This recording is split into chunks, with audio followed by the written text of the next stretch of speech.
हम आपसे types of process के बारे में बात कर रहे थे। उसके अंदर मैंने आपसे isothermal process, isochoric process, isobaric process, cyclic process और एक एडियाबैटिक प्रोसेस के बारे में बात कर ली है। ठीक है, नेक्स्ट मैं डिस्कस करने जा रहा हूँ रिवर्सिबल एंड इरिवर्सिबल प्रोसेस।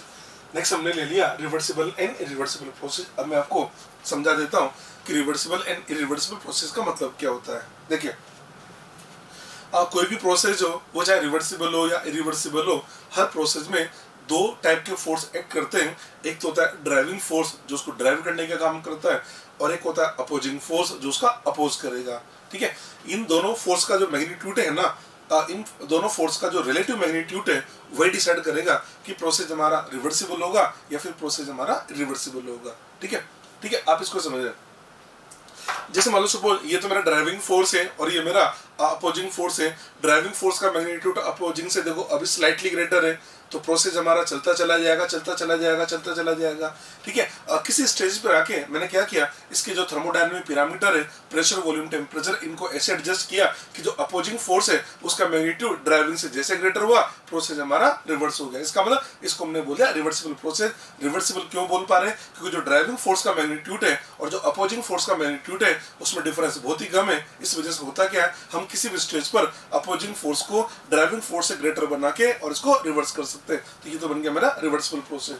ठीक है, दूसरी पॉसिबिलिटी क्या है, सपोज तो आपको ड्राइविंग फोर्स का मैग्नीट्यूड है और ये अपोजिंग फोर्स का मैग्नीट्यूड है, तो आप देख सकते हैं ड्राइविंग फोर्स का जो मैग्नीट्यूड है वो अपोजिंग फोर्स के मैग्नीट्यूड से मच ग्रेटर है, तो प्रोसेस चलता चला जाएगा, चलता चला जाएगा। आप किसी भी स्टेज पर अगर उसके प्रेशर, टेम्परेचर, वॉल्यूम को चेंज करके और आप चाहें कि अपोजिंग फोर्स का मैग्नीट्यूड ड्राइविंग से ग्रेटर हो जाए, ऐसा होगा नहीं, क्योंकि ये ऑलरेडी मच ग्रेटर है। तो ये जो प्रोसेस है इसका मतलब ये होता है हमारा इरिवर्सिबल प्रोसेस। तो रिवर्सिबल किसे बोला? जिसके अंदर ड्राइविंग फोर्स का मैग्नीट्यूड अपोजिंग से स्लाइटली ग्रेटर हो, वो तो बन गया हमारा रिवर्सिबल प्रोसेस।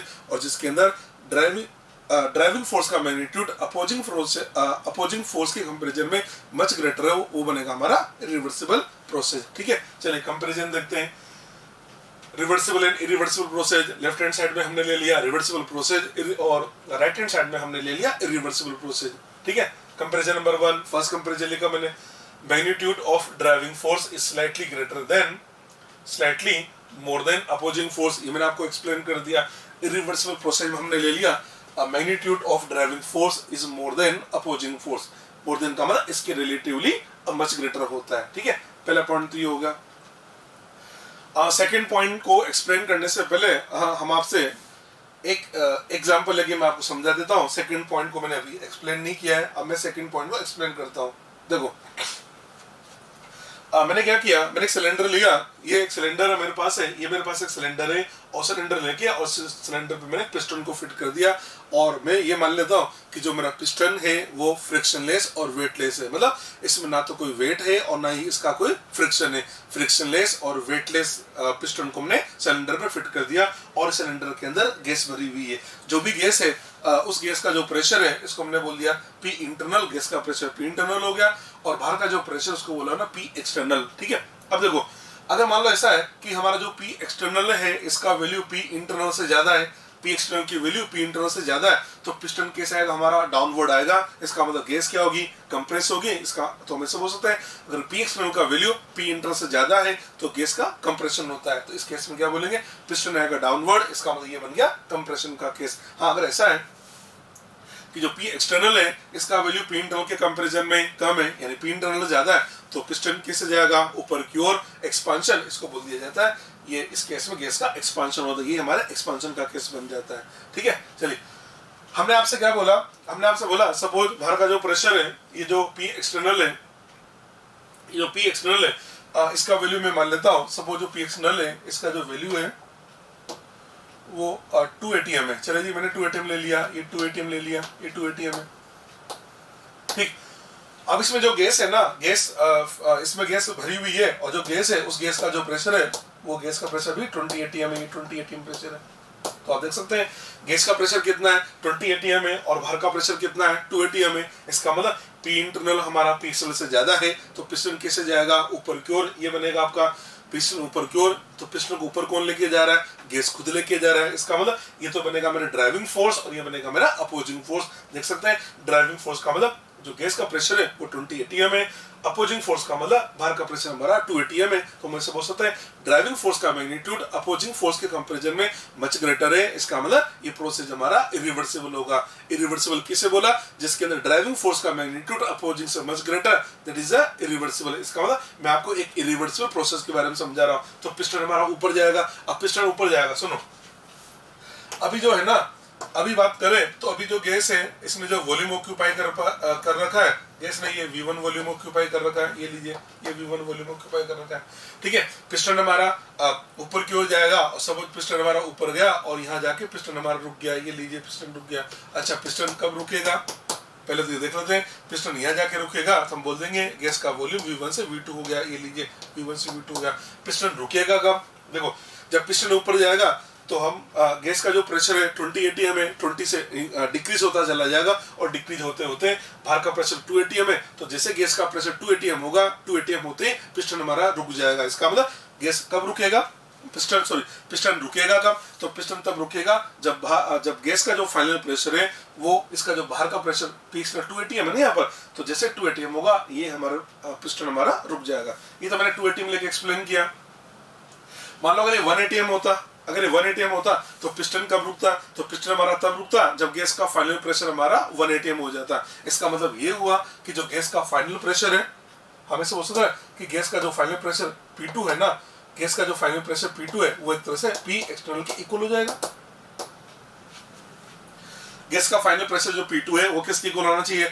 P एक्सटर्नल की इक्वल होना चाहिए। अब P एक्सटर्नल कितना भी हो, अगर 1 atm है तो गैस का फाइनल प्रेशर भी 1 atm होगा, अगर 2 atm है तो गैस का फाइनल प्रेशर भी 2 atm होगा, अगर ये 3 atm है तो गैस का फाइनल प्रेशर भी 3 atm होगा। तो हम ऐसे बोल सकते हैं गैस का जो फाइनल प्रेशर है वो P एक्सटर्नल के इक्वल होगा, ठीक है।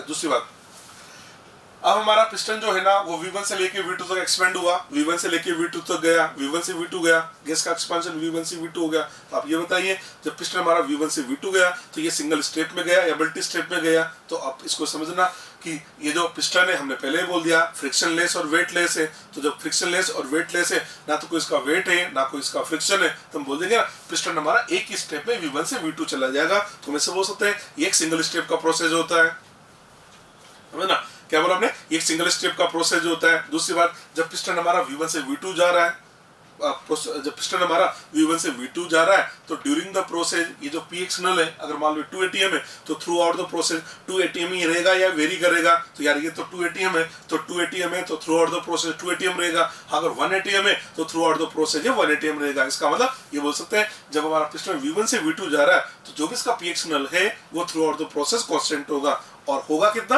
तो हम ऐसे बोल सकते हैं कांस्टेंट तो होगा पर उसकी जो न्यूमेरिकल वैल्यू है ना वो गैस के फाइनल प्रेशर के इक्वल होगी। तो हम ऐसे बोल सकते हैं कि जो इरिवर्सिबल प्रोसेस होता है, इरिवर्सिबल जो प्रोसेस है, नंबर 1 वो सिंगल स्टेप में होगा, नंबर 2 उसका जो P एक्सटर्नल है वो कांस्टेंट होता है और उसका मैग्नीट्यूड गैस के फाइनल प्रेशर के इक्वल होता है, ठीक है जी। और बता सकते हैं पिस्टन हमारा V1 से V2 तक सडन जंप लेके चला जाएगा। इसका मतलब ये फास्ट प्रोसेस होता है, ये फास्ट प्रोसेस होता है।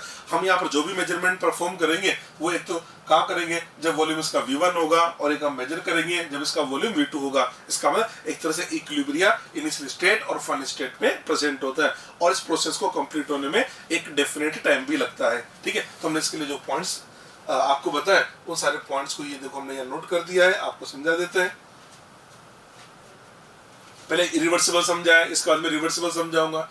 इरिवर्सिबल पहला पॉइंट हमने ये ले लिया, magnitude of driving force is more than opposing force.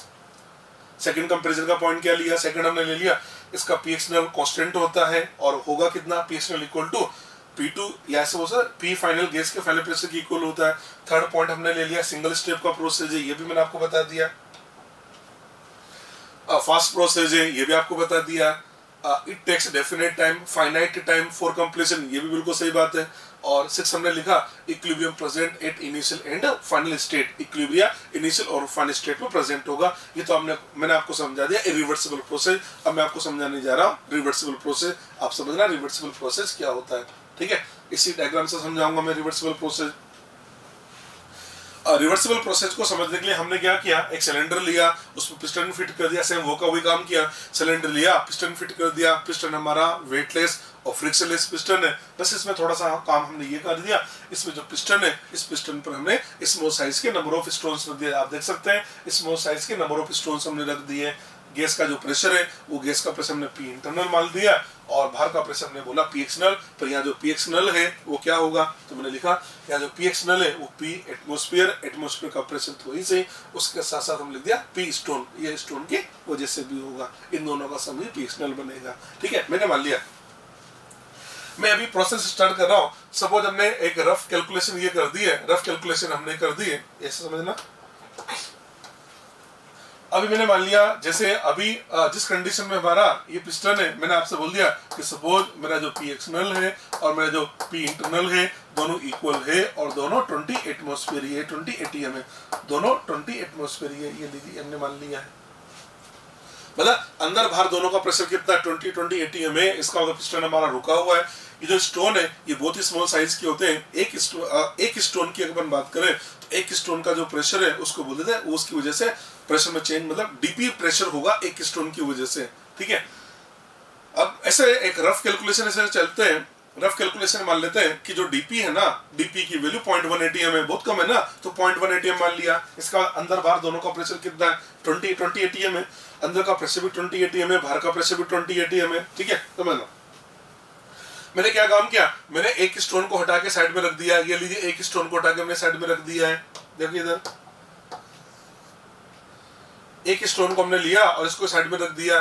ठीक है, जैसे एक स्टोन को साइड में रख लेंगे, बाहर का प्रेशर क्या था, पहले 20 था, अब 20 से कितना हो जाएगा, एक स्टोन को आपने हटा दिया ना तो 20 से यार वो 19.9 हो जाएगा, 19.9 होगा। तो बाहर का प्रेशर कितना हुआ 19.9 हुआ, अंदर का प्रेशर हुआ 20, तो 20 मतलब ड्राइविंग फोर्स बनेगा, 19.9 का मतलब वो अपोजिंग फोर्स बनेगा। तो आप देख सकते हैं ड्राइविंग फोर्स का मैग्नीट्यूड अपोजिंग फोर्स से स्लाइटली ग्रेटर है, स्लाइटली ग्रेटर है, तो होगा क्या, पिस्टन का एक स्मॉल मूवमेंट होगा और जैसे अंदर का प्रेशर 19.9 होगा पिस्टन हमारा रुक जाएगा। हम बोले कि एक स्टेप कंप्लीट हो गई है, वॉल्यूम में एक स्मॉल चेंज आ गया। आपने देखा अंदर का प्रेशर 20 था, बाहर का 19.9 था, तो ड्राइविंग फोर्स का मैग्नीट्यूड अपोजिंग से स्लाइटली ग्रेटर था। और मैंने आपसे बोला था जब ड्राइविंग फोर्स का मैग्नीट्यूड अपोजिंग फोर्स से स्लाइटली ग्रेटर हो तो वहां प्रोसेस जो होता है रिवर्सिबल। इसका मतलब मैं आपको एक रिवर्सिबल प्रोसेस समझा रहा हूं। आप देखिए वहां पर अंदर का प्रेशर मैंने 20 लिया था, बाहर का 2 लिया था, तो 22 के कंपैरिजन में मच ग्रेटर था, यानी ड्राइविंग फोर्स का मैग्नीट्यूड अपोजिंग से मच ग्रेटर था, इसलिए प्रोसेस जो हुआ था हमारा रिवर्सिबल। यहां मैं आपको समझा रहा हूं रिवर्सिबल। तो रिवर्सिबल होने के लिए क्या जरूरी है, ड्राइविंग फोर्स का मैग्नीट्यूड अपोजिंग फोर्स की कंपैरिजन में स्लाइटली ग्रेटर है, तो वो रिवर्सिबल प्रोसेस जो होता है। चलिए एक स्टोन आपने हटा दिया। हाँ, अगर आप वही स्टोन वापस रख देते तो बाहर का प्रेशर कितना हो जाएगा 20, अंदर का 19.9, इसका मतलब बाहर का प्रेशर 20, अंदर का 19.9, तो बाहर का प्रेशर बनेगा ड्राइविंग फोर्स, अंदर का बनेगा अपोजिंग, पिस्टन थोड़ा सा नीचे आएगा और जैसे अंदर का 20 होगा स्टोन वापस हमारा रुक जाएगा। इसका जिस स्टोन को हम हटा रहे अगर उसी को वापस रख दें तो सिस्टम हमारा वापस से अपनी ओरिजिनल पोजीशन को रिस्टोर कर लेता है। चलिए जी, अब हम क्या कर रहे हैं, हम इसको ये जो पिस्टन है, ये जो पिस्टन में लगा रखा है, इसके अंदर मेरे को करना क्या है, मेरे को गैस का जो वॉल्यूम है उसके अंदर V1 से V2 तक लेके जाना है। चलिए जी, V1 से V2 लेके जाना है। अभी हम बोल देते हैं यहाँ पर वॉल्यूम हमारा V1 है, ये V1 वॉल्यूम है, V1 वॉल्यूम ऑक्यूपाई कर रखा है। हमने एक स्टोन हटा के साइड में रख दिया तो बाहर का प्रेशर या एक स्टेप कंप्लीट होगी। अब अंदर बाहर दोनों का प्रेशर 19.9 है। फिर हमने क्या काम किया, दूसरा स्टोन हटा के साइड में रख दिया, दूसरा स्टोन हटा दिया तो बाहर का प्रेशर कितना हो रहा है 19.8 हुआ, अंदर का 19.9, 19.9 और 19.8, तो 19.9 तो बनाएगा ड्राइविंग फोर्स, 19.8 बनाएगा अपोजिंग फोर्स। तो क्या कहेंगे, ड्राइविंग फोर्स का मैग्नीट्यूड अपोजिंग से स्लाइटली ग्रेटर, अगेंस्ट मूवमेंट होगा और जैसे अंदर बाहर का 19.8 हो जाएगा, पिस्टन हमारा से रुक जाएगा। इसका ये मतलब ये सेकंड स्टेप कंप्लीट होगी। फिर थर्ड स्टोन हटाया, ऐसे थर्ड स्टेप होगी, फोर्थ होगी एंड सो ऑन। ऐसे करके हमने एक एक स्टोन को हटा के और हम इस पिस्टन को V1 से V2 तक लेके आए। देख लीजिए, एक एक स्टोन को हटा के लेके जा रहे हैं और इसको V1 से V2 लेके जा रहे हैं। एक एक स्टोन हटाने का मतलब हर स्टेप के अंदर ड्राइविंग फोर्स का मैग्नीट्यूड अपोजिंग से हम स्लाइटली ग्रेटर रख रहे हैं, तभी तो प्रोसेस होगा हमारा रिवर्सिबल। तो आप देख पा रहे हैं इस रिवर्सिबल प्रोसेस में हो क्या रहा है, हम स्टोन हटा रहे हैं। बेसिकली हम स्टोन हटा के कर क्या रहे हैं, तो स्टोन हटा के हम हमारा जो पी एक्सटर्नल है इसको वेरिएबल बना रहे हैं। स्टोन हटा के हम क्या कर रहे हैं, जो पी एक्सटर्नल है उसको हम वेरिएबल बना रहे हैं, उसी को तो वेरी कर रहे हैं ना। अच्छा, इसका तो हम ऐसे बोल सकते हैं इसके अंदर जो पी एक्सटर्नल होगा, इसमें जो पी एक्सटर्नल है वो वेरिएबल होगा, ये होगा वेरिएबल। अच्छा, वेरिएबल तो होगा पर इसका मैग्नीट्यूड कितना होगा, तो देखो आपने एक स्टोन हटाया, 1:9 हटाने का मतलब आपने 1:9 हटाने का मतलब आपने बाहर का जो प्रेशर है वो अंदर के प्रेशर के कंपैरिजन में डीपी से कम कर दिया। स्टोन हटाने का मतलब क्या हुआ, 1:9 हटाने का मतलब आपने बाहर का प्रेशर अंदर के प्रेशर के कंपैरिजन डीपी से कम कर दिया। अगर आपने उसी स्टोन को वापस रख दिया, इसका मतलब यह हुआ आपने बाहर का प्रेशर अंदर के प्रेशर के कंपैरिजन में डीपी से बढ़ा दिया। तो उसको प्लस ऐसे लिख सकते हैं। तो हम इसको जनरल बात कर दें, ऐसे लिख देते हैं प्लस माइनस डीपी। तो ध्यान रखें, इधर तुमने क्या बोला था, इरिवर्सिबल में क्या बोला कि पी एक्सनल कांस्टेंट होता है, और रिवर्सिबल में हम बोले इसका पी एक्सनल वेरिएबल होता है और इसका मैग्नीट्यूड होता है P external equal to P internal plus minus DP. ये लीजिए, ये तो इसका कंडीशन आ गई। अब आप देख सकते हैं आप V1 से V2 तक कैसे लेके जा रहे हैं, तो आप इसको मल्टी स्टेप में लेके जा रहे हैं और स्लो प्रोसेस भी है, हर स्टेप में इक्विलिब्रिया भी प्रेजेंट है और इसको कंप्लीट होने में इनफाइनाइट टाइम भी लगता है। ये सारी बातें हम यहाँ पर कंपैरिजन में लिख लेते हैं। ये लीजिए, अब रिवर्सिबल की बात हो रही है, तो रिवर्सिबल के लिए हमने क्या बोला, number 1 magnitude of driving force is slightly more than opposing force, number 1। दूसरा पॉइंट क्या लिखेंगे, इसका जो पी एक्सटर्नल है वो वेरिएबल होता है और इसका मैग्नीट्यूड है P external equal to P internal plus minus DP. Third point हमने क्या लिखा, मल्टी स्टेप प्रोसेस ये मल्टी स्टेप में कंप्लीट होता है, ठीक है। नेक्स्ट पॉइंट हमने फोर्थ लिखा, ये स्लो प्रोसेस होता है। फिफ्थ लिखा हमने it takes infinite time for completion, सारे पॉइंट समझा चुका हूँ। सिक्स हमने लिखा equilibrium present at any stage during the process, हर स्टेप में इक्विलिब्रिया होता है। मैंने आपसे बोला ना, जिस स्टोन को आप हटा रहे हैं अगर उसी को वापस रख देंगे तो अपनी ओरिजिनल पोजीशन को वापस से रिस्टोर कर लेता है, मतलब हर एक स्टेप में इक्विलिब्रिया प्रेजेंट होता है। तो ये हमारे 6 कंपैरिजन हमने आपको रिवर्सिबल एंड इरिवर्सिबल प्रोसेस के बारे में बता दिया, ठीक है। अब देखो मेरे को क्या करना है, इस गैस को V1 से V2 लेके जाना है, गैस को V1 से V2 लेके जाना है। तो V1 से V2 ले जाने के 2 रास्ते हैं। नंबर 1, या तो आप क्या काम करें, एक एक स्टोन को हटा के लेके जाए, या दूसरा तरीका क्या, आप सारे स्टोन हटा के एक ही बार में साइड में रख दो। अगर आपने सारे स्टोन हटा के एक ही बार में साइड में रख दिया तो होगा क्या, आपका जो पी एक्सटर्नल है वो धड़ाम से कम हो जाएगा, यानी ड्राइविंग फोर्स तो 20 था और पता लगा आपका पी एक्सटर्नल 2 ATM हो गया क्योंकि आपने सारे स्टोन एक ही साथ हटा दिए। तो इस केस में पिस्टन हमारा एक सडन जंप लेके और V1 से V2 चला जाएगा, इसको बोल देंगे हम इरिवर्सिबल। हाँ, अगर एक एक स्टोन हटा के लेके जा रहे हैं इसको बोला जाता है रिवर्सिबल। इसका मतलब एक गैस को V1 से V2 एक्सपांड करने के 2 रास्ते हैं, समझना। एक गैस को V1 से V2 तक एक्सपांड करने के 2 रास्ते हैं, या तो आप उसका एक्सपांशन रिवर्सिबली करो या फिर उसका एक्सपांशन इरिवर्सिबली करो। रिवर्सिबली करने का मतलब एक एक स्टोन को हटा के और मल्टी स्टेप में लेके जाओ, और अगर आपको इरिवर्सिबल एक्सपांशन करवाना है इसका मतलब सारे स्टोन हटा के एक ही बार में साइड में रख दो, तो आपका वो इरिवर्सिबल एक्सपांशन हो जाता है। क्लियर पॉइंट, चलिए जी आगे बढ़ते हैं, ठीक है। मतलब सिंगल स्टेप में जाने का मतलब रिवर्सिबल होता है, मल्टी स्टेप में जाने का मतलब रिवर्सिबल होता है, ठीक है। पी एक्सटर्नल कांस्टेंट है मतलब वो रिवर्सिबल है, और पी एक्सटर्नल वेरिएबल है इसका मतलब वो पी एक्सटर्नल वेरिएबल है इसका मतलब वो रिवर्सिबल होता है। ये मैंने आपको सारे कंपैरिजन के पॉइंट्स एक्सप्लेन कर दिए, ठीक है जी। अब हमने प्रोसेस तो आपको बता दिया, अब इनके PV curve, pressure volume curve बना देता हूं। इधर हमने पीवी कर्व बना दिया, ठीक है। वाई स्केल पे मैंने प्रेशर ले लिया है, एक्स स्केल पे मैंने वॉल्यूम ले लिया है, ठीक है। देखिए ये एक्स स्केल पे वॉल्यूम लिया तो स्ट्रेट लाइन बनाएंगे, इसका मतलब इसको बोल दिया जाएगा ये कौन सा प्रोसेस आपका बन जाएगा, ठीक है। ये बनेगा आपका आइसोकोरिक प्रोसेस, ये आइसोकोरिक हो गया। इधर प्रेशर है तो ये जो लाइन बनेगी ये बनेगा आपका आइसोबारिक प्रोसेस, तो आइसोकोरिक आइसोबारिक तो समझ में आ गया, ठीक है। अब मैं आपको एडियाबेटिक और आइसोथर्मल प्रोसेस समझा देता हूँ, ठीक है। देखो इसको ग्राफ बनाने से पहले मैंने थोड़ा सा इधर होमवर्क किया। इधर लिखा मैंने आइसोथर्मल प्रोसेस, एक लिखा मैंने adiabatic process. PV equal to NRT होता है, PV इक्वल टू एनआरटी होता है। अगर आइसोथर्मल है तो टेम्परेचर कांस्टेंट होगा, तो PV इक्वल टू एनआरटी में अगर टेम्परेचर कांस्टेंट कर दे तो PV इक्वल टू कांस्टेंट आ जाएगा, इसलिए बोल दिया जाता है PV इक्वल टू कांस्टेंट। ये आइसोथर्मल की स्टेट इक्वेशन होती है। कैसे बनाया मैंने, ऐसे बनाया हमने, PV इक्वल टू एनआरटी होता है ना, ये PV equal to NRT isothermal है तो टेम्परेचर कांस्टेंट हो गया, R तो वैसे कांस्टेंट है, आपने अगर गैस ले ली तो N भी कांस्टेंट है। इसका मतलब आइसोथर्मल प्रोसेस के अंदर PV इक्वल टू कांस्टेंट होता है। आइसोथर्मल में PV इक्वल टू कांस्टेंट हो गया। चलो जी, PV इक्वल टू कांस्टेंट इसको बोल दिया जाता है, ये आइसोथर्मल प्रोसेस की स्टेट इक्वेशन होती है। स्टेट इक्वेशन है आइसोथर्मल के लिए। मेरे को उसका स्लोप निकालना है। स्लोप कैसे निकालते हैं, देखो अगर आपने इधर y ले और इधर x ले तो स्लोप होता है dy/dx, यही तो होता है ना।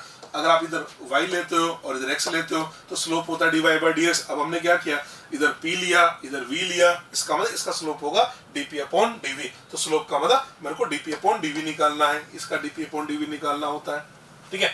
dP अपॉन dV निकालना है तो P और V दो वेरिएबल है, P और V दो वेरिएबल है, इसका डिफरेंशिएशन कर रहा हूं मैं। डिफरेंशिएशन कैसे करूंगा, मैंने P को कांस्टेंट रखा, जब दो वेरिएबल होते हैं एक को कांस्टेंट रखेंगे, दूसरे का डिफरेंशिएशन करेंगे, फिर दूसरे को कांस्टेंट रखेंगे, पहले का डिफरेंशिएशन करेंगे। P और V दो वेरिएबल है, P को कांस्टेंट रखा, V का डिफरेंशिएशन हो गया dV, तो ये बनेगा P dV प्लस V, और P का डिफरेंशिएशन होगा dP, तो P dV plus V dP equal to, और कांस्टेंट का डिफरेंशिएशन होता है 0, इसका डिफरेंशिएशन 0। यहाँ से हमने dP अपॉन dV निकाला, तो dP upon dV equal to होता है माइनस P अपॉन V। इससे मेरे को पता लगा आइसोथर्मल प्रोसेस का स्लोप होता है माइनस P अपॉन V, इसका नेगेटिव स्लोप होता है। ये समझ में आ गया, ये तो हमें से हो सकता है। हम इतना तो समझ सकते हैं कि जैसे मान लो आपने इधर P ले रखा है और इधर आपने V ले रखा है, इसका ग्राफ इस टाइप से बनेगा, ये देख लीजिए नेगेटिव स्लोप आ जाता है, ठीक है। समझ में आ गई बात, ठीक। अभी तो मैंने आइसोथर्मल बता दिया है, आइसोथर्मल अब मैं एडियाबेटिक समझा रहा हूं। तो जैसे आइसोथर्मल की स्टेट इक्वेशन होती है ना PV इक्वल टू कांस्टेंट, इसी टाइप से जो एडियाबेटिक प्रोसेस है, एडियाबेटिक प्रोसेस की स्टेट इक्वेशन होती है PV गामा, ये जो लिखा है ना V नहीं है, ये गामा लिखा है, PV V का power gamma equal to constant, ये होता है स्टेट इक्वेशन एडियाबेटिक के लिए। अब आप इसको अभी याद कर लो, ये आपको जब हीट पढ़ाएंगे फिजिक्स के अंदर वहां डिटेल में एक्सप्लेन कर देंगे PV gamma equal to constant कैसे आता है। अभी तो आप ध्यान रख लीजिए कि जो एडियाबेटिक प्रोसेस होता है उसके लिए स्टेट इक्वेशन होती है PV V का power gamma equal to constant. ये लीजिए, मेरे को तो स्लोप लाना है, स्लोप लाने का मतलब dP अपॉन dV निकालना है, तो P और V दो वेरिएबल है। पहले तो मैंने क्या किया, V को कांस्टेंट रखा और P का डिफरेंशिएशन तो क्या लिखेंगे, V की पावर गामा dP प्लस, अब क्या कर रहा हूं मैं, P को कांस्टेंट रखूंगा, V की पावर गामा का डिफरेंशिएशन करेंगे, V की पावर गामा का डिफरेंशिएशन क्या होगा, गामा V की पावर गामा माइनस 1 और P की जगह P इक्वल टू 0, कांस्टेंट का डिफरेंशिएशन 0 होगा। नेक्स्ट V की power gamma dP equal to, इसको उधर भेज दिया तो बन जाएगा माइनस P गामा V का पावर गामा माइनस 1 dV, यहाँ तक हम पहुंच गए। V की पावर गामा dP ये रहने दिया, माइनस P गामा, ये जो लिखा ना V पावर गामा माइनस 1, इसको मैंने लिखा V power gamma into V power minus 1, ये dV आ गया। V पावर गामा से V पावर गामा कैंसिल कर दिया, इसको सोल्व करें तो dP अपॉन dV का वैल्यू आ रहा है gamma times of minus P upon V। आप देख पा रहे हैं इसका स्लोप क्या था, माइनस P अपॉन V था, और जो एडियाबेटिक है उसका slope minus P upon V का गामा टाइम्स है। इसका मतलब स्लोप इसका भी नेगेटिव होगा, स्लोप इसका भी नेगेटिव होगा, मतलब इसका ग्राफ भी वैसे का वैसा बनेगा। मतलब अगर हम ये ग्राफ बना देते हैं, ना, जैसे इधर आपने P ले लिया, इधर आपने V ले लिया और ये ग्राफ बना देते हैं, तो आपसे पूछा जाए ये आइसोथर्मल का या एडियाबेटिक का, तो बोल देना ये आइसोथर्मल का भी और एडियाबेटिक का भी है, दोनों का ग्राफ एक जैसा बनेगा। हाँ, इसका अगर एक सिंगल ग्राफ बना रहा है तो वो एडियाबेटिक भी हो सकता है और आइसोथर्मल भी हो सकता है, पर अगर दो ग्राफ बना रखे और उन दोनों में कंपेयर करना है कि कौन सा आइसोथर्मल होगा कौन सा एडियाबेटिक होगा, तो फिर ये देख सकते हैं आइसोथर्मल का स्लोप आ रहा है माइनस P अपॉन V और एडियाबेटिक का स्लोप आ रहा है माइनस P अपॉन V का गामा टाइम्स। इसको देख के पता लग रहा है एडियाबेटिक का जो स्लोप होता है वो आइसोथर्मल से गामा टाइम्स ज्यादा होता है। इसका मतलब अगर दोनों ग्राफ को साथ में बना दिया जाए तो जिसके अंदर स्लोप ज्यादा होगा वो एडियाबेटिक होगा, जिसके अंदर स्लोप कम होगा वो हमारा आइसोथर्मल होगा। और जो गामा है, गामा इक्वल टू होता है CP अपॉन CV और गामा की वैल्यू हमेशा 1 से बड़ी होती है। तो लिख दिया मैंने, slope of adiabatic process is gamma times of isothermal process. Adiabatic का जो स्लोप है वो आइसोथर्मल से गामा टाइम्स ज्यादा होता है। तो आप देख सकते हैं एक ग्राफ मैंने ये बना दिया है और एक ग्राफ मैंने ये बना लिया है, दोनों वही नेगेटिव स्लोप के ग्राफ बना दिए। जिसमें स्लोप ज्यादा है तो स्लोप इसमें ज्यादा है, तो इस वाले को हम क्या बोलेंगे, ये बन गया हमारा एडियाबेटिक और ये बनेगा हमारा आइसोथर्मल। ये आइसोथर्मल बन जाएगा। इस टाइप से ग्राफ बनाए जाते हैं। यानी अगर आप एक सिंगल ग्राफ बनाओगे तो वो एडियाबेटिक भी हो सकता है और वो आइसोथर्मल भी हो सकता है, पर दोनों को एक साथ बनाओगे तो हम बोलेंगे जिसके अंदर स्लोप ज्यादा है वो एडियाबेटिक होगा, जिसके अंदर स्लोप कम है वो आइसोथर्मल होता है। ठीक है जी, चलिए आगे बढ़ते हैं। ये मैंने आपको इनके पीवी ग्राफ को एक्सप्लेन कर दिया। ठीक, नेक्स्ट हमारा हेडिंग है सम थर्मोडायनेमिक प्रॉपर्टी। अब हम आपको कुछ थर्मोडायनेमिक प्रॉपर्टी के बारे में बताएंगे। उसमें से फर्स्ट थर्मोडायनेमिक प्रॉपर्टी लेंगे हम हीट, सेकंड थर्मोडायनेमिक प्रॉपर्टी हम लेंगे इंटरनल एनर्जी, और जो थर्ड थर्मोडायनेमिक प्रॉपर्टी है वो हम लेंगे आपके लिए वर्क। ठीक है, सबसे पहले हमने जो थर्मोडायनेमिक प्रॉपर्टी ली है वो ली हमने हीट। वैसे मैं आपको ये बताऊं, सिस्टम सराउंडिंग के बीच में जो भी एनर्जी का एक्सचेंज होता है, सिस्टम सराउंडिंग के बीच में जो भी एनर्जी का एक्सचेंज होगा, उस एनर्जी को एक्सचेंज करने के डिफरेंट मोड होते हैं। उसमें से जो दो इंपॉर्टेंट मोड है, एक तो है हमारा हीट और दूसरा है हमारा वर्क। अगर आपसे कोई पूछता है कि हीट और वर्क क्या होता है तो बोल देना heat and work are the mode of transfer of energy between system and surrounding. System surrounding के बीच में एनर्जी को एक्सचेंज करने के बहुत सारे मोड होते हैं। उसमें से दो इंपॉर्टेंट मोड, एक मोड हमारे पास होता है हीट और दूसरा मोड होता है हमारे पास में वर्क। तो हीट और work basically mode of transfer of energy होते हैं। देखा अभी हमने हीट के बारे में। तीन क्वांटिटी डिस्कस करेंगे। फर्स्ट हम करेंगे आपसे हीट, सेकंड हम डिस्कस करेंगे इंटरनल एनर्जी, और थर्ड क्वांटिटी का डिस्कशन होगा हमारा वर्क। सबसे पहले हम बात करिए आपसे हीट के लिए। हीट के लिए लाइन लिखी हमने, heat and work are the mode of transfer of energy between system and surrounding. ये बात मैंने आपको जस्ट बता दी है। ठीक है, when system and surrounding are at different temperature, then energy is exchanged in the mode of heat. System surrounding का अगर टेम्परेचर डिफरेंट है तो उनके बीच में जो भी एनर्जी का एक्सचेंज होगा वहां पर हमारा मोड काम करेगा हीट का। ठीक है, हमने मान लिया हमारे पास सिस्टम है, इसका टेम्परेचर T1 केल्विन है, T1 केल्विन पर सिस्टम है, सराउंडिंग हमारा T2 केल्विन पर है। ठीक, मान लो अगर ऐसा है T1 T2 से ग्रेटर है, T1 T2 से ग्रेटर, इसका सिस्टम हमारा हाई टेम्परेचर पर है, सराउंडिंग हमारा लो टेम्परेचर पे है। तो जो हाई टेम्परेचर पे होता है वो हीट, वो एनर्जी इवोल्व करेगा हीट की फॉर्म में, और जो लो टेम्परेचर पे है वो एनर्जी गेन करेगा हीट की फॉर्म में।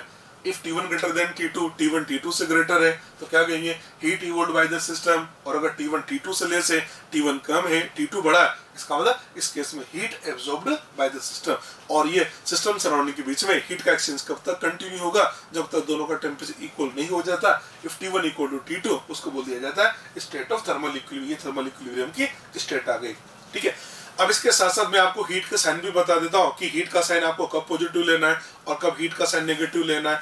हीट इवोल्व, अगर हीट इवोल्व हो रही है तो सिस्टम को लॉस हो रहा है, तो यहाँ पर क्या करना है, अगर लॉस हो रहा है तो नेगेटिव से बताना है, और गेन हो रहा है तो पॉजिटिव लेना है, चाहे साइन फिर हीट का हो या साइन हमारा वर्क का हो। सुन लेना, केमिस्ट्री की बात करें, केमिस्ट्री के अंदर जब हम हीट और वर्क के साइन कन्वेंशन देखेंगे तो इस बात का ध्यान रखना कि एनर्जी का लॉस हो रहा है या गेन हो रहा है। अगर एनर्जी का लॉस हो रहा है तो फिर हीट हो या वर्क हो, साइन नेगेटिव लेना है। अगर एनर्जी का गेन हो रहा है तो हीट हो या वर्क हो, साइन आपको पॉजिटिव लेना है। तो जैसे लिखा मैंने sign convention, heat evolve by the system तो क्यू नेगेटिव ले लिया, heat absorbed by the system तो क्यू आपने पॉजिटिव ले लिया। हीट इवोल्व हो रही है तो नेगेटिव लेना है, हीट अगर एब्जॉर्ब हो रही है तो उसको पॉजिटिव लेना होता है। ठीक है जी,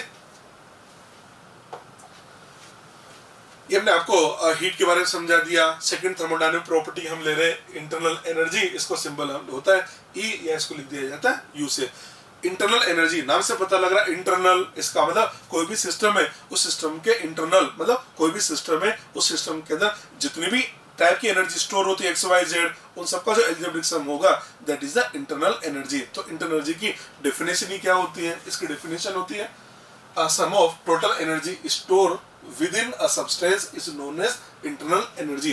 कोई भी सिस्टम है, कोई भी सब्सटेंस है, उसके अंदर जितनी भी टाइप की एनर्जी स्टोर होती है उनका जो भी एल्जेब्रिक सम होगा that is known as internal energy. ठीक है, अब देखो इसका जो सिंबल है वो हम लिखेंगे E या इसका सिंबल U लिख दिया जाता है। अब कोई भी सिस्टम है उस सिस्टम के अंदर कौन कौन सी एनर्जीज हो सकती है, तो सिस्टम के अंदर काइनेटिक एनर्जी हो सकता है, काइनेटिक एनर्जी हो सकता है, सिस्टम के अंदर पोटेंशियल एनर्जी होगा, सिस्टम के अंदर केमिकल बॉन्ड की वजह से एनर्जी होगा, उसको बोला केमिकल बॉन्ड एनर्जी, सिस्टम के अंदर न्यूक्लियस की वजह से जो एनर्जी है उसको बोला न्यूक्लियर एनर्जी, और इलेक्ट्रॉन की वजह से जो एनर्जी है वो है इलेक्ट्रॉनिक एनर्जी।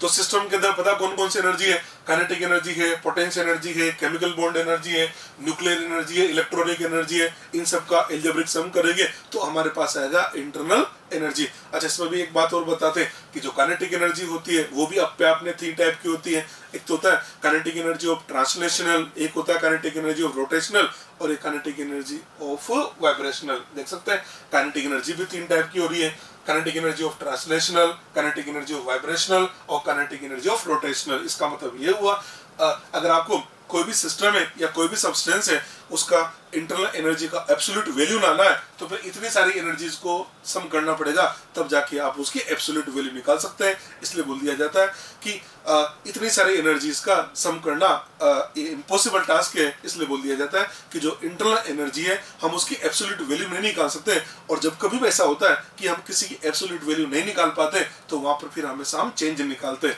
इसलिए आप देखा करो फॉर्मूले वगैरह जितने भी होते हैं उसमें ई नहीं लिखते, हम हमेशा डेल्टा ई लिखते हैं या फिर हम वहां पर डेल्टा यू लिखते हैं। तो लिखा हमने it is impossible to measure absolute value of E, therefore we calculate change in E, that is delta E और delta U। तो ये क्वेश्चन पूछ लिया जाता है कि इंटरनल एनर्जी का एब्सोल्यूट वैल्यू क्यों नहीं मेजर कर सकते, उसका आंसर देना है internal energy is the sum of many kind of energies. ठीक है, चलिए जी।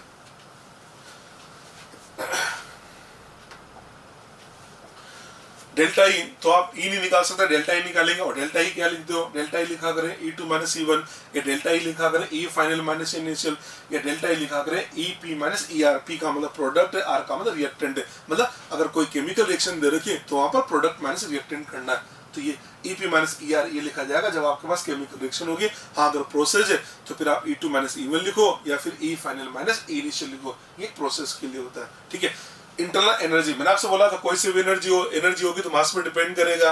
तो इंटरनल एनर्जी की बात करें तो जो इंटरनल एनर्जी है ना मास पर डिपेंड करता है, मतलब एक्सटेंसिव प्रॉपर्टी होती है, उसके साथ में ये स्टेट फंक्शन भी होता है। तो नेक्स्ट हमने लिख दिया internal energy is extensive property and state function. ठीक है, अब बात आती है इंटरनल एनर्जी किन फैक्टर पर डिपेंड करता है। तो सबसे पहले हमने बात करी आइडियल गैस के लिए। इंटरनल जो एनर्जी है उसके अंदर बहुत सारी एनर्जीज होती है, पर मेनली उसमें होती है kinetic energy and potential energy. तो वैसे हम बात करें कि जो इंटरनल एनर्जी है वैसे तो बहुत सारी एनर्जीज का सम होती है, पर जो मेनली है ना उसके अंदर होती है kinetic energy and potential energy, ये दो मेनली होती है। चलिए, मैं आपको पहले बता चुका हूं कि जो काइनेटिक एनर्जी होती है ना वो टेम्परेचर का फंक्शन होती है, और जो पोटेंशियल एनर्जी होती है, पोटेंशियल एनर्जी ये आपका इंटरमोलिकुलर फोर्स ऑफ अट्रैक्शन का फंक्शन होता है।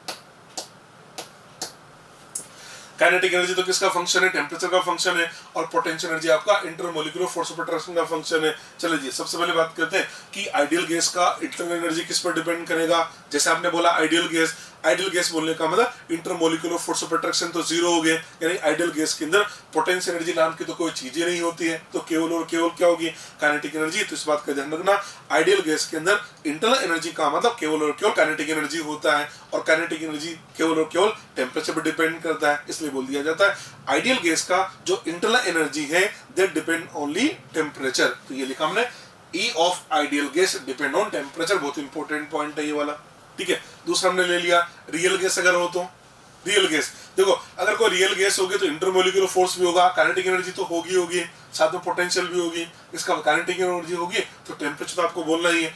पोटेंशियल एनर्जी, और पोटेंशियल एनर्जी इस बात पर डिपेंड करती है कि आपने जो रियल गैस ली है ना उसका प्रेशर कितना है। अगर ज्यादा प्रेशर होगा तो मोलिक्यूल पास पास होंगे, प्रेशर कम होगा तो मोलिक्यूल दूर दूर होंगे ना। इसका मतलब किस पर डिपेंड करेगा, टेम्परेचर और उसके साथ में प्रेशर, ये दोनों है तो वॉल्यूम तो होना ही है। तो हम ऐसे बोल सकते हैं कि जो रियल गैस होती है ना, रियल गैस, आइडियल गैस की बात नहीं कर रहा, अगर आइडियल गैस बोला है तो आइडियल गैस का जो इंटरनल एनर्जी है वो केवल डिपेंड करता है टेम्परेचर पर। अगर रियल गैस की बात करता है तो आंसर देना है प्रेशर, टेम्परेचर एंड वॉल्यूम। देखा हमने E of real gas depend on temperature, pressure and volume, तीनों पे डिपेंड करता है। ठीक है, तीसरा पॉइंट हमने आइडियल गैस बोल दिया है, रियल गैस बोल दिया। आपसे बोला जाए कि इंटरनल एनर्जी एक सबस्टेंस के लिए, internal energy of substance, E of substance. अब सबस्टेंस का मतलब काइनेटिक एनर्जी तो होगा। जैसे आपने सब्सटेंस बोला, आपके दिमाग में आएगा सॉलिड है या लिक्विड है या गैस है, तीनों में से कुछ भी हो सकता है। इसका उसकी फिजिकल स्टेट पर डिपेंड करता है। अगर आपसे बोला जाए एक सब्सटेंस है तो आंसर क्या देना है, उसका जो सब्सटेंस है उसका इंटरनल एनर्जी एक तो डिपेंड करता है टेम्परेचर पर, और दूसरा डिपेंड करता है उस सब्सटेंस की फिजिकल स्टेट पर। तो next point, E of substance depend on temperature and physical state of substance। ठीक है, तो ध्यान रख लेना, आइडियल गैस है तो आंसर देना है टेम्परेचर, रियल गैस है तो प्रेशर, टेम्परेचर एंड वॉल्यूम, और अगर सब्सटेंस लिखा हुआ है तो आपको आंसर देना है temperature as well as physical state of substance, उसका फिजिकल स्टेट। ठीक है जी, एक क्वेश्चन लिख दिया मैंने यहाँ पर। क्वेश्चन ये है, internal energy of 1 mole of an ideal gas 4 per unit volume is, देखिए क्वेश्चन हमारे पास ये है, internal energy of 1 mole of an ideal gas for per unit volume. Internal energy किसके लिए? आइडियल गैस के लिए। तो वैसे इंटरनल एनर्जी जो है, इंटरनल एनर्जी ई क्या होता है? Kinetic energy plus potential energy, यही होता है ना, kinetic energy plus potential energy. इसमें बोला आइडियल गैस, तो पोटेंशियल एनर्जी तो क्या होगी? 0। ई का मतलब होता है केवल और केवल काइनेटिक एनर्जी। ठीक, आप ये भी जानते होंगे कि जो काइनेटिक एनर्जी है, काइनेटिक एनर्जी के लिए फॉर्मूला होता है 3/2 RT काइनेटिक एनर्जी होती है। तो काइनेटिक एनर्जी की जगह मैंने लिख दिया है 3/2 RT, ये लीजिए, हम यहाँ तक पहुंच गए 3/2 RT। ठीक है, आइडियल गैस है तो आइडियल गैस इक्वेशन होता है PV कोटेन RT, ये आइडियल गैस इक्वेशन होता है PV कोटेन RT। क्वेश्चन में क्या बोला हमसे? 1 मोल, तो मोल की जगह हम 1 रख देंगे। ठीक है, दूसरा क्या बोला? यूनिट वॉल्यूम, तो वॉल्यूम की जगह 1 रखेंगे। तो इस फॉर्मूले में क्या करो? मोल की जगह 1 रखो, वॉल्यूम की जगह 1 रखो। तो मोल को 1 रखा, वॉल्यूम को 1 रखे, तो P इक्वल टू क्या जाएगा? R into T.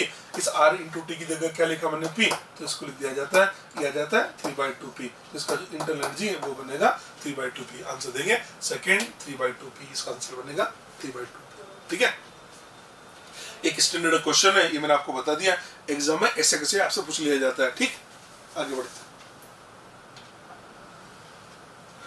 थर्ड हमारी जो थर्मोडायनामिक प्रॉपर्टी है वो है वर्क। अब मैं आपसे वर्क के बारे में डिस्कस करूंगा। नेक्स्ट हेडिंग हमारा वर्क। वर्क पहले तो ये बता देते हैं, वर्क का जो सिंबल है वो W होता है। वर्क 2 टाइप के होते हैं, एक तो होता है PV वर्क जिसको बोल दिया जाता है प्रेशर वॉल्यूम वर्क, दूसरा होता है नॉन PV वर्क। और जो नॉन PV वर्क है, ये जो नॉन PV वर्क है, इसी नॉन PV वर्क को हम बोल देते हैं यूजफुल वर्क। तो वर्क 2 टाइप के, एक तो हमारे पास होता है प्रेशर वॉल्यूम वर्क जिसको बोलते हैं हम PV वर्क, और दूसरा जो है वो हमारे पास है नॉन PV वर्क, या इसको बोल दिया जाता है यूजफुल वर्क। एक होता है प्रेशर वॉल्यूम वर्क या PV वर्क, और दूसरा होता है नॉन PV, या इसको बोल दिया जाता है यूजफुल वर्क। ठीक है जी। अब हम देखें जो PV वर्क होता है ना, जो प्रेशर वॉल्यूम वर्क है, PV वर्क हो उसके लिए क्या एसेंशियल रिक्वायरमेंट है? तो PV वर्क हो उसके लिए एसेंशियल है वॉल्यूम के अंदर चेंज होना ही चाहिए। अगर वॉल्यूम में चेंज नहीं हो रहा इसका मतलब PV वर्क नहीं हो सकता। तो हमने लिखा change in volume is essential, मतलब इसकी बेसिक रिक्वायरमेंट है, वॉल्यूम के अंदर चेंज होना ही चाहिए। तो अगर चेंज नहीं हो रहा तो PV वर्क नहीं होगा। Change in volume is essential, इसी को बोल दिया जाता है मैकेनिकल वर्क। ठीक है, ये जो PV वर्क है, हमने क्या बोला? PV वर्क होने के लिए वॉल्यूम चेंज एसेंशियल है, वॉल्यूम चेंज होना ही चाहिए। आपको पता है कोई भी गैस एक्सपेंड हो या गैस कंप्रेस हो तो क्या जरूरी है क्या वॉल्यूम चेंज होगा? ऐसे तो बिल्कुल जरूरी है। अगर गैस एक्सपेंड हो रही है तो वॉल्यूम बढ़ना चाहिए, और गैस कंप्रेस हो रही है तो वॉल्यूम कम होना चाहिए। इसका मतलब ये जो गैसेस के एक्सपांशन के वर्क होते हैं, गैसेस के कंप्रेशन के जो वर्क होते हैं, ये बेसिकली PV वर्क के एग्जाम्पल होते हैं। तो हमने लिखा ना इसके एग्जाम्पल में वर्क ड्यूरिंग एक्सपांशन और कंप्रेशन ऑफ गैसेस। तो ध्यान रख लेना, गैसेस के एक्सपांशन के वर्क और गैसेस के जो कंप्रेशन के वर्क होते हैं ये होते हैं PV वर्क। ठीक है, इधर चले नॉन PV के अंदर, उधर हमने क्या लिखा? Change in volume is essential, वहां एसेंशियल है, और इधर लिखा change in volume is not essential, मतलब इसमें कोई एसेंशियल रिक्वायरमेंट नहीं है कि वॉल्यूम चेंज हो। हाँ, अगर नहीं भी हो तो भी कोई दिक्कत नहीं है, और हो तो भी कोई दिक्कत नहीं है। नॉट एसेंशियल का मतलब ये होता है। तो लिखा हमने change in volume is not essential, कोई रिक्वायरमेंट नहीं है, बेसिक रिक्वायरमेंट नहीं है। ठीक है, उसको बोला मैकेनिकल वर्क, इसको बोल दिया हमने नॉन मैकेनिकल वर्क। इसका जो एग्जांपल है, पहला एग्जांपल हमने ले लिया इलेक्ट्रिकल वर्क। इलेक्ट्रिकल वर्क कैसे निकालते हैं? W इलेक्ट्रिक वर्क का फॉर्मूला होता है charge into potential difference. Charge into potential difference, charge होता है NF, N number of electron, F Faraday, तो फेराडे को नंबर ऑफ इलेक्ट्रॉन से मल्टीप्लाई करते तो चार्ज आ जाता है, और पोटेंशियल डिफरेंस को लिखा मैंने E से। तो जो NF है ना, ये बेसिकली इलेक्ट्रिकल वर्क होता है। तो इलेक्ट्रिकल वर्क एक यूजफुल वर्क होता है, इसको समझना। जैसे इलेक्ट्रिक वर्क को अपने समझे, जैसे मान लो ये जो इन्वर्टर की बैटरी होती है ना, तो इन्वर्टर की बैटरी, तो आपने पहले बैटरी को चार्ज करते हो और फिर बैटरी आपकी डिस्चार्ज होती है। तो बैटरी को चार्ज किया तो एनर्जी एक फॉर्म से दूसरे फॉर्म में कन्वर्ट हुई। जब आपने उस बैटरी जब डिस्चार्ज होगी तो एनर्जी एक फॉर्म से फिर दूसरे फॉर्म में कन्वर्ट होगी। तो ये जो एनर्जी एक फॉर्म से दूसरे फॉर्म में कन्वर्ट हो रही है, इसका मतलब एक तरह से हो क्या रहा है? वर्क तो हो रहा है ना। तो जो वर्क है उसी को बोल दिया जाता है इलेक्ट्रिक वर्क। अब आप ये बताइए, क्या बैटरी के चार्जिंग डिस्चार्जिंग के समय वॉल्यूम चेंज एसेंशियल है क्या? हाँ, हो जाए तो कोई दिक्कत नहीं है, पर एसेंशियल रिक्वायरमेंट तो नहीं है ना। इसका मतलब ये जो इलेक्ट्रिकल वर्क है इसको बोल दिया जाता है नॉन पीवी वर्क, क्योंकि यहाँ पर वॉल्यूम चेंज हो ऐसा कोई एसेंशियल नहीं होता है। ठीक है, आपको नॉन पीवी वर्क के एग्जांपल याद रख लेने। एक तो एग्जांपल ये याद कर लो इलेक्ट्रिकल वर्क, दूसरा एग्जांपल अब मैं नॉन पीवी का बता रहा हूँ। पीवी का तो एक ही एग्जांपल है एक्सपांशन और कंप्रेशन का वर्क। अब जो भी एग्जांपल लिख रहा हूँ सारे नॉन पीवी के लिख रहा हूँ। नॉन पीवी का दूसरा example, non PV first example बता दिया, दूसरा एग्जांपल ऑल बायोलॉजिकल वर्क। जितने भी हमारे बायोलॉजिकल वर्क है वो सब non PV work, useful work आते हैं। जैसे फर्मेंटेशन हो गया, रेस्पिरेशन हो गया। चलो जी, फर्मेंटेशन हो या रेस्पिरेशन हो, इनके होने के लिए क्या जरूरी है? क्या वॉल्यूम चेंज हो ही सही? हो भी सकता है, नहीं भी हो सकता। और आप ये तो समझते ही हैं ये कितने यूजफुल वर्क होते हैं। तो जितने भी बायोलॉजिकल वर्क होते हैं वो सारे होते हैं नॉन पीवी, या सब होते हैं वो सारे यूजफुल वर्क होते हैं। ठीक है, थर्ड हमने ले लिया, कोई इक्विलिब्रियम अटेंड करना है, उस इक्विलिब्रियम को अटेंड करने के लिए भी वर्क तो करना ही पड़ेगा ना। तो उस इक्विलिब्रियम को अटेंड करने के लिए जो वर्क करना पड़ता है वो भी हमारा नॉन पीवी वर्क होता है। तो वर्क टू अटेंड इक्विलिब्रियम, उस इक्विलिब्रियम को अटेंड करने के लिए जो वर्क परफॉर्म करते हैं that is also known PV work. ठीक है, एक फोर्थ एग्जांपल और ले रहा हूँ। फोर्थ वाला जो एग्जांपल है वो मैंने एक ऐसा एग्जांपल ले लिया जिसके अंदर आपको पीवी और नॉन पीवी दोनों वर्क दिखाई देंगे। फोर्थ हमने ले लिया work during decomposition of water, water के डिकम्पोजिशन का वर्क। वाटर का डिकम्पोजिशन, मेरे को क्या करना था, किसी जगह पर हाइड्रोजन ऑक्सीजन गैस की जरूरत थी तो मैंने उसके लिए वाटर का डिकम्पोजिशन करवाया, और वाटर को डिकम्पोज करवाने के लिए मैंने वाटर का इलेक्ट्रोलाइसिस करवाया। समझना, ये कंटेनर मैंने ले रखा है और कंटेनर लेके इस कंटेनर के अंदर मैंने ये वाटर भर दिया है, ये पानी भर दिया है, और इसके अंदर हमने एक बैटरी लगा दी है। ये बैटरी का प्लस एंड है, ये माइनस से बैटरी लिखा हुआ है, ऐसे लिखा हुआ है। जैसे हम बैटरी लगाएंगे, बैटरी लगाने का मतलब हम इसको एनर्जी दे रहे हैं ना। तो बैटरी लगाते होगा क्या, हमने इसको एनर्जी दी। देखो, हमने बैटरी लगाई मतलब हमने इसको एनर्जी दी, तो होगा क्या, जैसे हम बैटरी लगाएंगे सबसे पहला काम तो क्या होगा, ये जो वाटर है इसका डिकम्पोजिशन होगा, और डिकम्पोजिशन होके ये हमको हाइड्रोजन ऑक्सीजन गैस देगा। वाटर का डिकम्पोजिशन हुआ, इससे हमको हाइड्रोजन ऑक्सीजन गैस मिली। एक इलेक्ट्रोड पे हाइड्रोजन गैस मिलेगी, दूसरे पे हमको ऑक्सीजन गैस मिलेगी। चलो जी, एक काम तो यहाँ हो गया।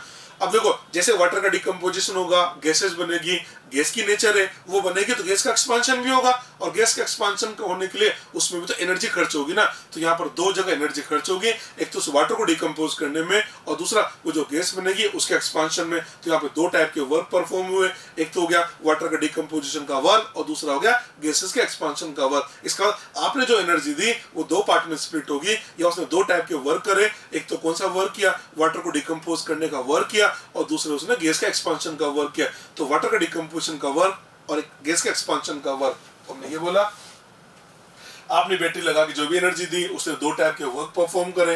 एक तो हुआ work during decomposition of water, तो वाटर का डिकम्पोजिशन हुआ, आपको हाइड्रोजन ऑक्सीजन गैस मिली, और दूसरा जैसे गैस बनेगी उनका एक्सपांशन होगा। हमने देखा work during expansion of gases. अब चलो बताओ, गैस के एक्सपांशन के लिए तो जरूरी है कि वॉल्यूम चेंज होना ही चाहिए। इसका मतलब ये जो वर्क है इसको तो बोल देंगे पीवी वर्क, और वाटर का डिकम्पोजिशन के लिए वॉल्यूम चेंज एसेंशियल तो नहीं है ना, इसके लिए से बोल दिया जाता है नॉन पीवी वर्क। तो वाटर का डिकम्पोजिशन का वर्क नॉन पीवी वर्क हो जाएगा। तो आप देख रहे हैं ये जो एग्जांपल है इसके अंदर आपको पीवी और नॉन पीवी दोनों वर्क नजर आ रहे हैं। अच्छा, वाटर का इलेक्ट्रोलाइसिस क्यों किया, गैस को एक्सपांड करने के लिए या हमने वाटर को डिकम्पोज करने के लिए? ऑब्वियस सी बात है, वाटर को डिकम्पोज करने के लिए किया ना। इसका यूजफुल वर्क तो यही है ना। तो हम ये तो बोले आपसे नॉन पीवी वर्क ही यूजफुल वर्क होता है। ठीक है, ये हमने आपको ये समझा दिया। एक होता है पीवी वर्क और एक होता है non PV work.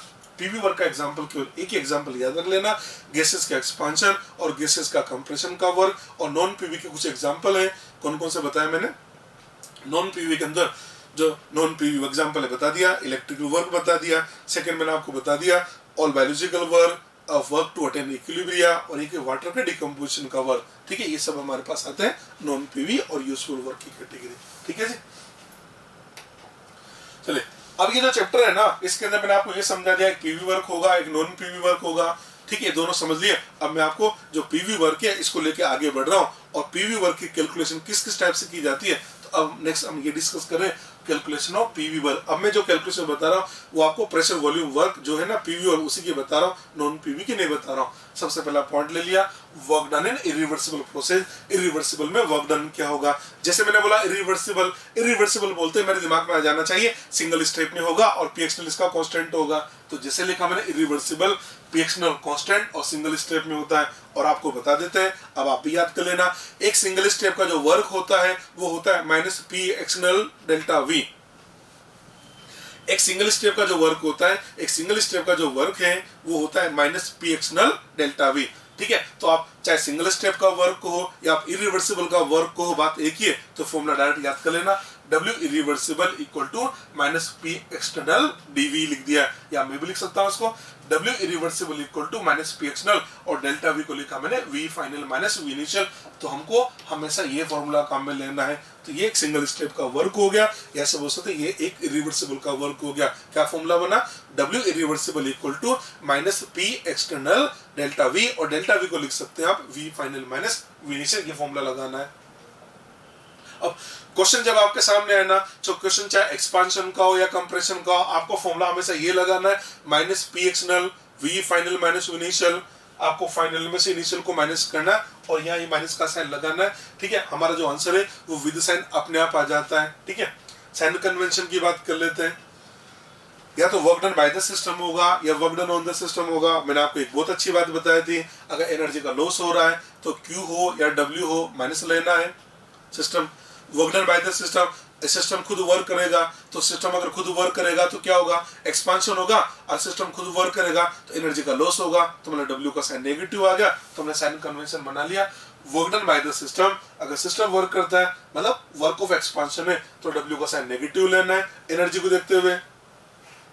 Work done on the system है, work done on the system या ले लिया हमने वर्क ऑफ कंप्रेशन, तो फिर W का साइन हमको पॉजिटिव लेना होता है। ठीक है जी, देखो अब मैंने फॉर्मूला क्या लगा दिया, W irreversible equal to minus P external V final minus V initial. ये फॉर्मूला काम में लिया, इसमें भी समझना, if V final greater than V initial, अगर V फाइनल V इनिशियल से ज्यादा है, इसका मतलब एक्सपांशन का केस हुआ, एक्सपांशन का केस हुआ ना, तो W हो गया आपका नेगेटिव। देख लो ना, ये फॉर्मूला रहा। मैंने आपसे क्या बोला, चाहे गैस एक्सपेंड हो या कंप्रेस हो, आपको फॉर्मूला में से ये लेना है। तो मैंने एक केस लिया कि V फाइनल V इनिशियल से बड़ा है, मतलब एक्सपांशन है, तो V फाइनल अगर V इनिशियल से बड़ा है तो W का साइन नेगेटिव आ जाएगा। हाँ, अगर कंप्रेशन का केस है, कंप्रेशन का मतलब फाइनल इनिशियल से छोटा होगा, तो ये नेगेटिव और नेगेटिव नेगेटिव पॉजिटिव, तो अपने आप साइन आ रहा नहीं आ रहा, तो आपको तो क्या करना है, फॉर्मूला एक ही काम में लेना है। तो V फाइनल V इनिशियल से बड़ा है तो W नेगेटिव आएगा, और V फाइनल V इनिशियल से छोटा है W पॉजिटिव आएगा। हम आपको ये तो बता रहे हैं एक्सपेंशन का वर्क नेगेटिव है,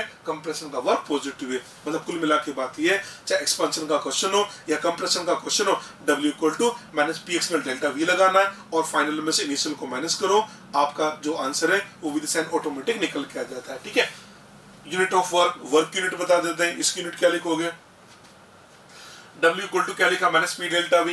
P प्रेशर क्या होगा, एटीएम में लेना है, वॉल्यूम लीटर में लेना है, तो इसकी यूनिट बनती है लीटर एटीएम, तो यूनिट बन गया लीटर एटीएम।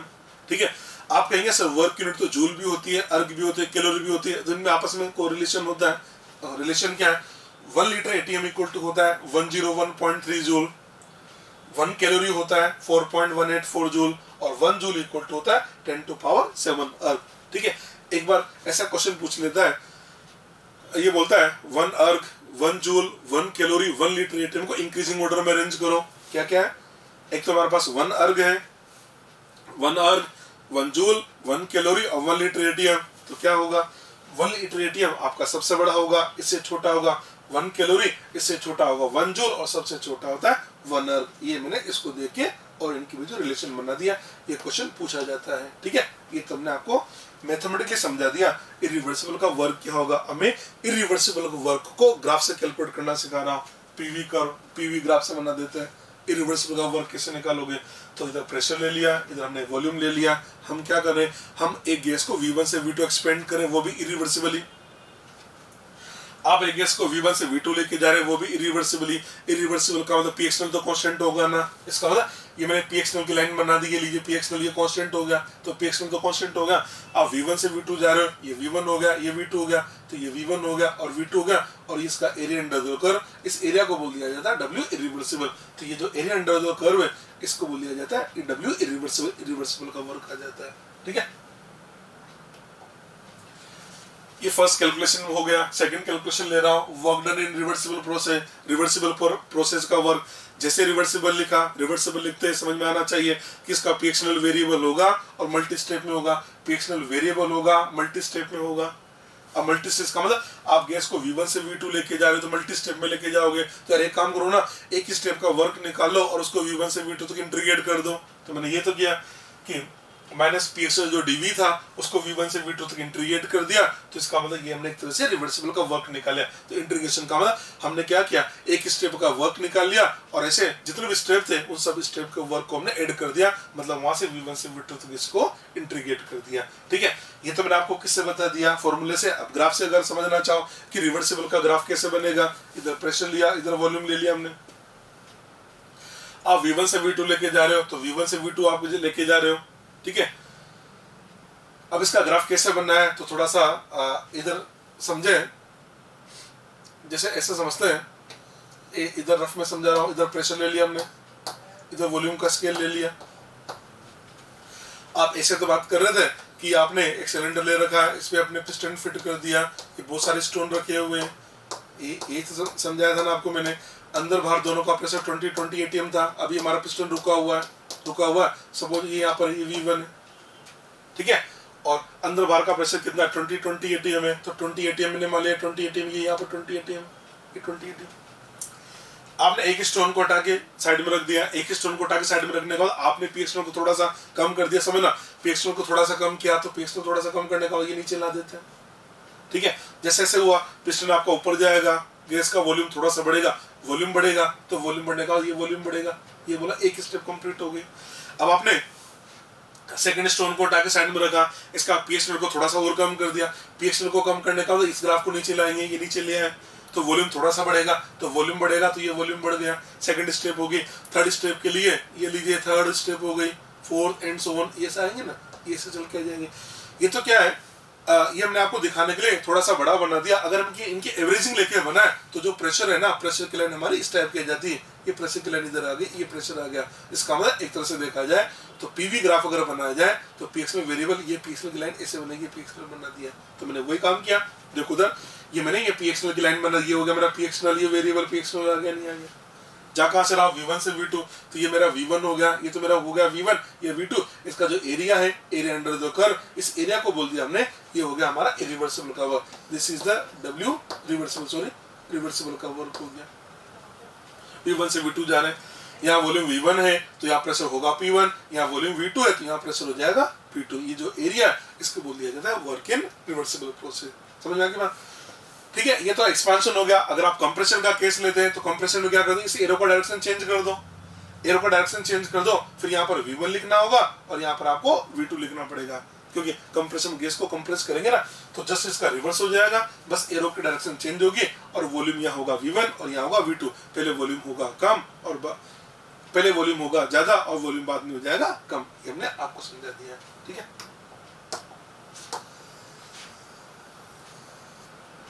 ठीक।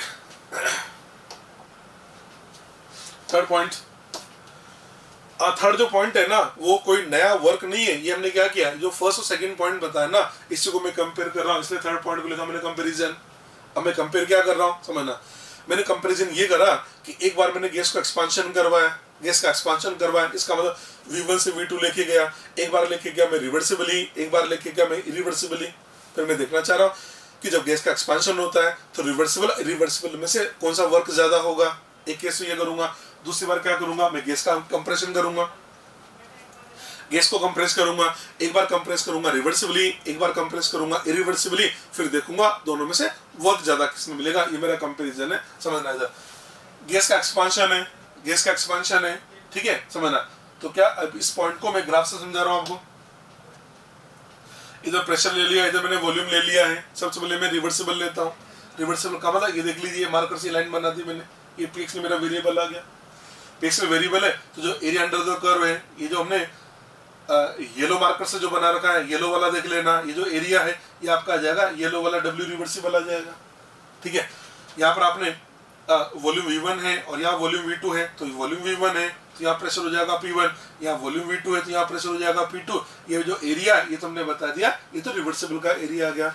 अब मैं आपको इरिवर्सिबल समझाऊंगा।